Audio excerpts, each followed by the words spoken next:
Hello and welcome to another edition of Real Talk. I'm Matt Blanchett of Blanchett Homes. We're joined today by Scott Nelson of Thrive Wealth Strategies. Their slogan is, "Don't skip the memories." I love that, Scott. How did you come up with that slogan?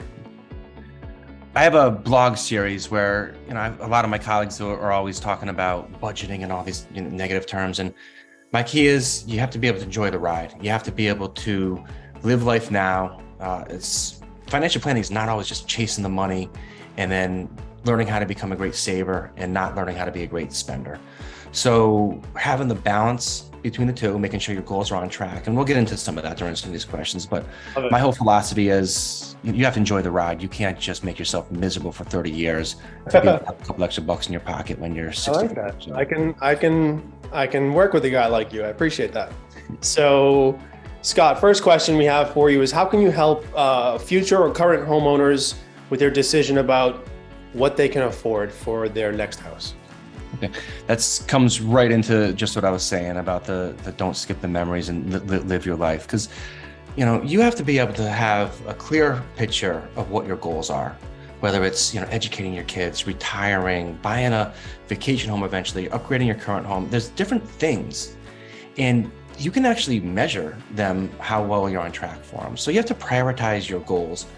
Start with, obviously paying yourself first, but the bank's going to give you a number. So you take all, a few documents, a few pieces of paper, you give them to the bank and the bank pre-approves you for a number.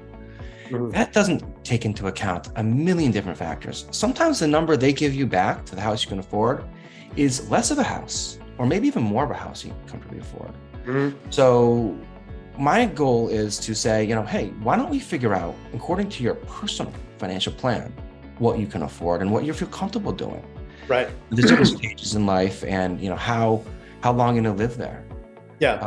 Will you need to upgrade it in 5 years, 10 years, or is this a forever home, which we can get into whether those things even exist? Yeah. So let's just clarify this for the people at home. So what we're talking about is when you get pre-approved for a mortgage, it can cut both ways. Sometimes you'll have a bank tell you that you can afford the moon and you really can't.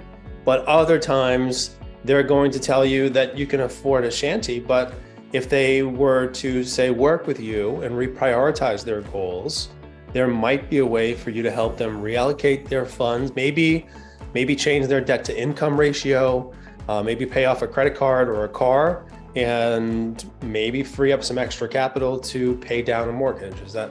A couple of others that you spend upon that. Those are some great ideas.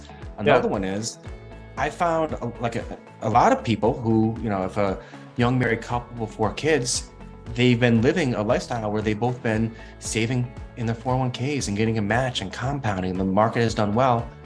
They may be well on track for that retirement goal. Mm-hmm. They may be maxing out their 401ks where, perhaps reallocating some of that savings into a more liquid or more accessible thing, or even reallocating some of that cash flow towards a mortgage. Mm-hmm. So, if you find out that some of your goals, God forbid, are overfunded, you can actually reallocate some of that money towards some of the goals that are underfunded. Love it. Awesome. All part of working with Thrive Wealth Strategies. Scott, thanks for being here with us. This has been another Real Talk. We'll see you next time.